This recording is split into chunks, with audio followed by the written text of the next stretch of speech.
All right, this song, The Chimes. This is the heaviest song I've ever recorded ever. Somebody might wonder, where did this song come from? What's my motivation?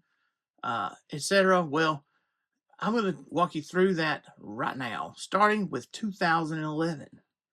Right shortly after I did the Lion's Den, the album The Lion's Den, that it included Blues Apocalypse and Grave Dancer.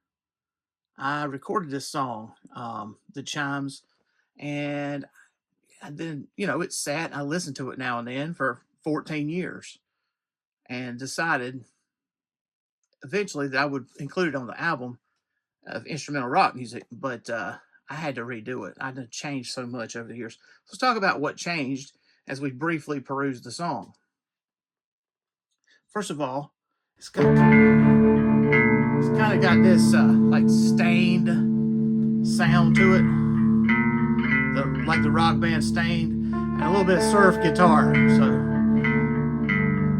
the guitars I'm using on this when I recorded this original version are actually the BC Rich and also the bass guitar, Big Georgia.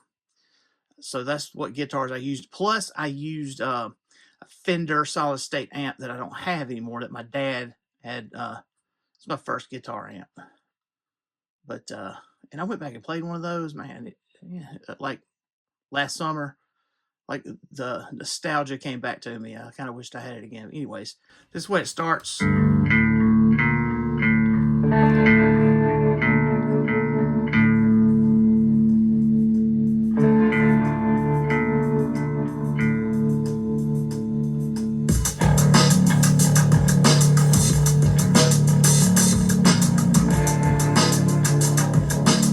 So, kind of, you see what I was getting at here. I was listening to a lot of like alternative rock music that sounded like that at the time. I remember that. I wanted the bass to really boom, and that there's on this recording, there's no live drums. It is all Apple stuff that was built into GarageBand. So like Apple loops and stuff like that. Back in 2011, that was perfectly fine. It's before I started using Logic. So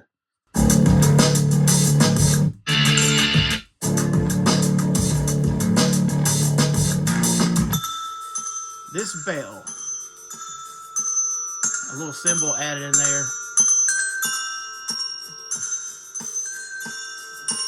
So what this bell is a small children's xylophone.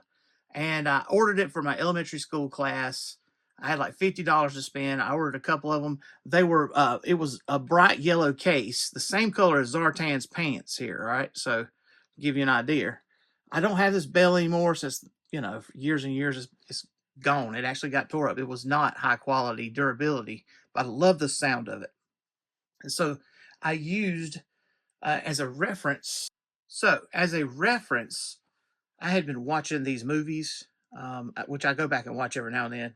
Terrific movies, but my favorite one is For a Few Dollars More, that features a villain called El Indio, and basically he's kind of like the Joker, kind of a character. Then he has a stopwatch. When the music stops, then the shooting starts to happen, right? So, yeah. So El Indio. That's the same movie that the opening note of the song "The Unforgiven" by Metallica comes from. If you watch through the movie, you'll definitely hear it. Anyways, so that's what melody I use, the melody of the watch.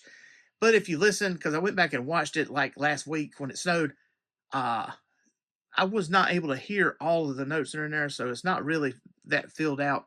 But I wouldn't want it to be an exact copy anyway, just a tribute. So anyway, that's what the bells are. And then I wanted to add in this like Smashing Pumpkins, like the song Today. So that's what you kind of hear me playing with my BC Rich.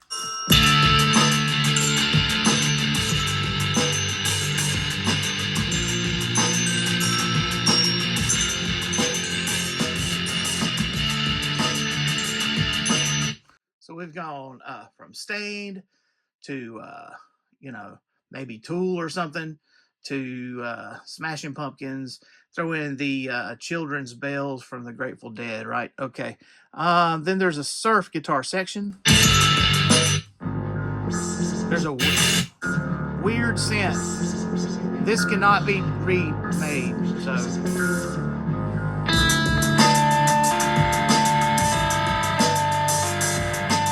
so this is me playing, I think, Cringer on the solid state amp, but the volume turned down.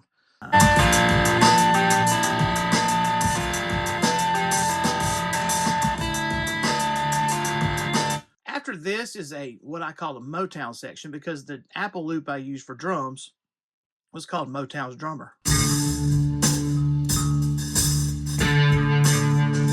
I was just making stuff up right here, purposely changing keys, but that drum beat,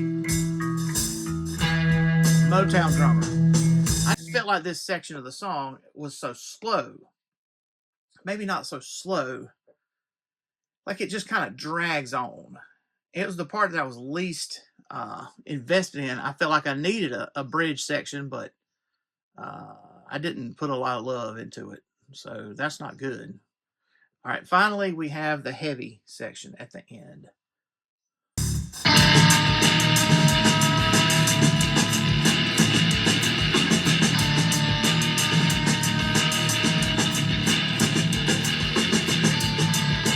So what's happening here is my Telecaster, I'm pretty sure it's Jerry, as the picture there, and I've down-tuned it to drop D, and I'm trying to pull out this rap core type of sound. Even I found the most drum churn type of sound for drummers that I could. I can't bear to listen to this guitar solo anymore. I don't play the same way that I played back then. So what ways did I update the Chimes when I re-recorded it? First of all, I use Logic Pro now. I no longer use just GarageBand. I occasionally will if I need a quick recording, but I'm just as fast with Logic, really. And you can see the mixing board that I have. It's bigger than a whole widescreen TV. So, I mean, that tells you how many tracks I put into it. Whereas when I recorded before, I remember, I just don't remember having it. I purposely kept the track number slim. So some things nowadays, I actually play the drums. On this, I had access to electronic drums, and I remember specifically, like on the day before Christmas break in 2024, when the teachers have a lunch, it's a half day of school. I spent free time that I had that day playing the heavy section of this on the drums, and then I moved the drums over to my grandma's house, which happens to be where I live now. So that is something big that's different. So all the drums on this are live now. Sounds way different, right? Part of the reason why it sounds so different is because I'm playing the Dimebag Darrell signature guitar, the Mrs. Slime, and because I played that guitar, I wanted it to be like the master Mr. Abbott would have it, and I tuned it to 425 rather than 440. If you're a guitar player, you know what I'm talking about. But as a consequence, this meant everything else had to be tuned to 425, calibrated at 425. Now, I don't have those bells anymore, so I actually just had to lift this from the recording. I was just going over with y'all. That meant I had to pitch shift those so they would match. Yeah, so you can see some of the DNA is still there. Like I wanted the, you see where it says down setting? This is referencing the 311 song Down.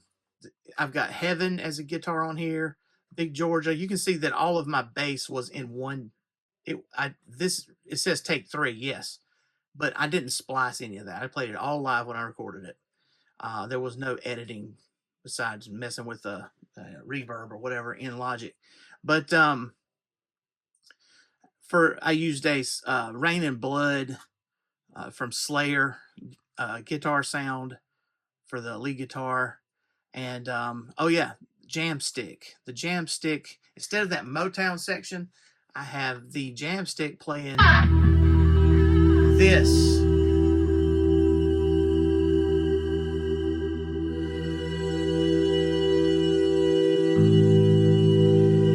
Yeah. So you can argue, hey, that's really slow too. Spartan Nerd, yes, okay. It doesn't drag, and it's a shorter section. And something else, since I'm playing the Dimebag Darrell guitar, in my head I've got like Cemetery Gates and stuff like that. Those songs would have a severe like drop off in heaviness, and it'd be like, you know, like an emotional kind of section. And then it's like it kicks you in the gut, you know. That's exactly what I did with this. There's the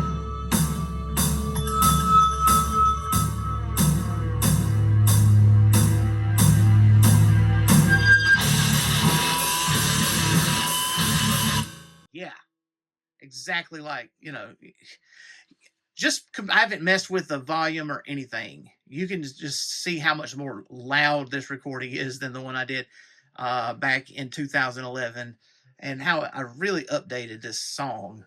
Is there anything else worth talking about here? Um, it says Hammond Dummy. This is actually an unused track. No, it's not. This is on the top of the surf guitar. So I played it with the jam stick, and then I went in and uh, just actually manually moved the notes around, which is something you can do with MIDI, right? Also, because I did electronic drums, I also ran a MIDI track and an audio track. Mostly what I did was I just kept the MIDI and then changed the sounds out. The drum set that I have, the school's drum set, which actually we have two. It's kind of like a Frankenstein kit now. It cannot handle blast beats. It cannot track them.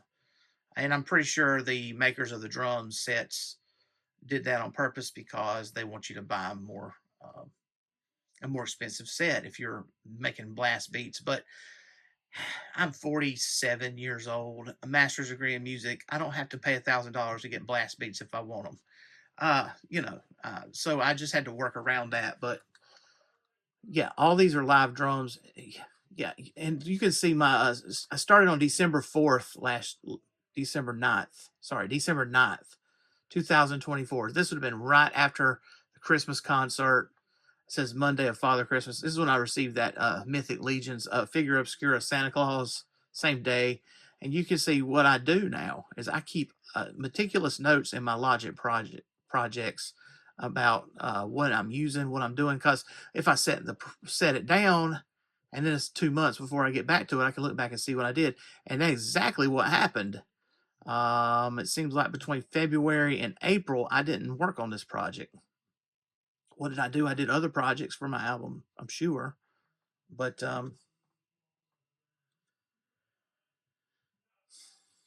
it's almost like looking at a diary. I read back through it, and I mean, I don't put a lot of my emotional feelings in here, but at the end, so when the feedback is going and things are breaking down, I had absolute chills. This song sounds brutal in the end.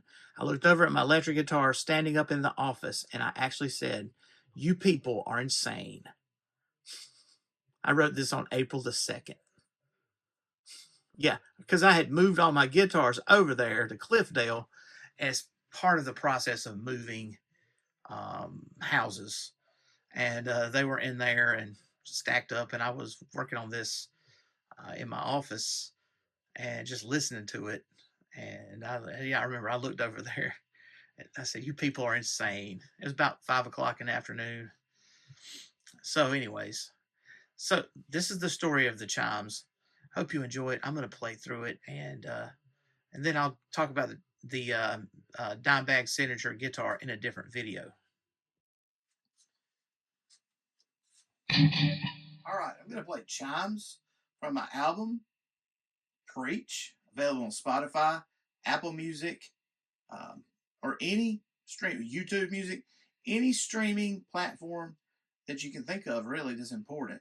The whole album's on there. This will be a single on the album. All right, so I'm going to play it and using one of the guitars that are on the album. The other guitars are the Jamstick.